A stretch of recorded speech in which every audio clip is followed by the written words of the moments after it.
Hi, I'm Cheyenne, and today I'm going to cover a topic that is so sickeningly captivating to society as a whole: serial killers. We'll focus on one for now, Aileen Wuornos, as we attempt to determine what makes a killer: nature or nurture. Let's start with an overview. Aileen Wuornos shot and killed 7 middle-aged to older men off of highways in North and Central Florida from late 1989 to the fall of 1990. Aileen Carol Wuornos was born February 29th, 1956, to teen mother Diane Wuornos and absent father Leo Pittman in Rochester, Michigan. She had an older brother, Keith Wuornos. However, her parents divorced before she was born, leaving Diane to abandon the children with her parents, Lori and Britta Wuornos, who would legally adopt the children. Her grandparents' social class is unclear but can be assumed low to middle class. Aileen never knew her father, as after her birth he was sentenced to life in prison for kidnapping and raping a 7-year-old girl. The diagnosed schizophrenic then committed suicide in prison. After being adopted by her grandparents, she and her brother grew up in Troy, Michigan, along with their aunt and uncle. At just 6 years old, a fire scarred her face when she and her brother were playing. She developed an explosive temper and found it difficult to make friends. Her grandfather was a hard disciplinarian who once had Aileen watch him drown a kitten. She was sexually abused by her grandfather and friends of his, resulting in a brief sexual relationship between her and her brother when they were young. She didn't know her adoptive parents were her grandparents until she was 10. At 11 years old, she was offering sexual favors to boys for monies or cigarettes, earning the name Cigarette Pig. She often ran away from home and was in juvenile detention several times. During junior high, Wuornos began exhibiting hearing loss, vision problems, and trouble in school. Her IQ was established to 81, in the low-dull normal range. School officials urged that Wuornos receive counseling and tried to improve her behavior by administering a mild tranquilizer. At about 14, Wuornos was raped by her grandfather's adult friend. Her grandfather later sent her to a Detroit house for unwed mothers because she waited 6 months before revealing she was pregnant, which her grandparents blamed her for. She gave up the baby boy for adoption in March of 1971. She then bounced between juvie and the Wuornos' residence, sleeping in the woods or abandoned cars. Her grandmother, Britta, died of a liver disease in July of 1971 when she was just 15 years old. That is when Lori refused to care for his granddaughter anymore. In March of 1976, Lori died by suicide. Aileen didn't attend the funeral. By the time of the funeral, she had hitchhiked across the country to keep in sex work. It is unclear what little Aileen dreamed to be, as after she gave birth, she dropped out of school and began sex work after she hitchhiked to Florida. It is unknown if her son ever knew who his mother was, and he was her only child. However, when she was 20, she met a wealthy yachtsman, Louis Gratzfell, who was 5 decades her senior. They got married in May of 1976, but he left her after a month because of a violent temper, and he said she beat him with his cane.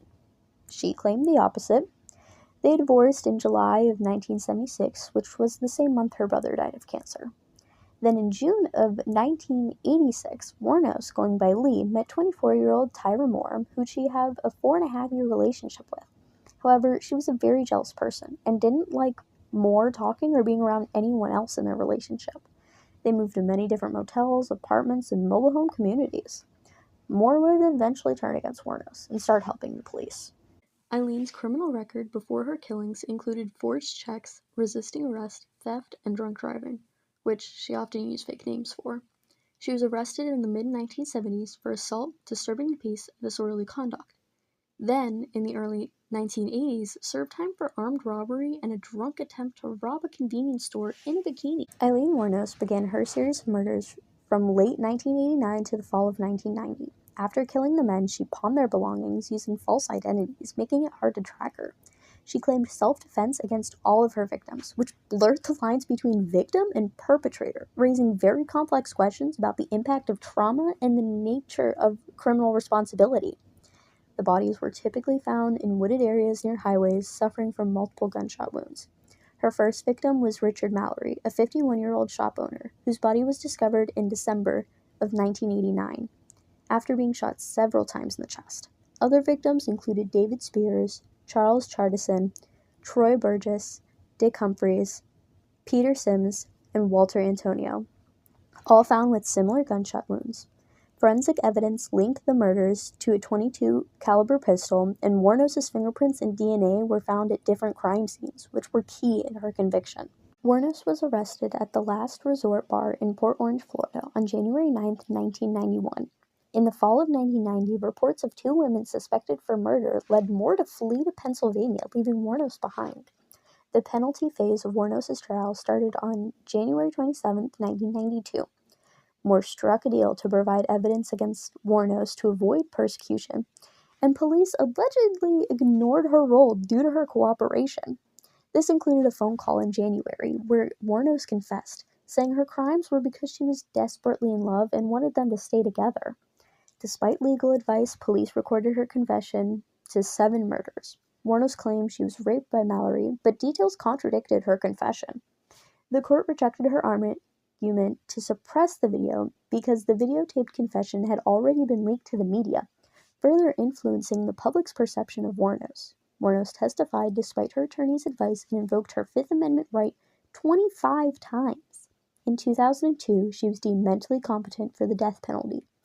Wuornos was found guilty of first-degree murder and robbery on January 28, 1992, and received the death penalty 3 days later. While in prison, Aileen and Robert Perel legally adopted Wuornos, wanting to give her a family who wouldn't hurt her, and just wanted to bring to light her sensitive and artistic nature.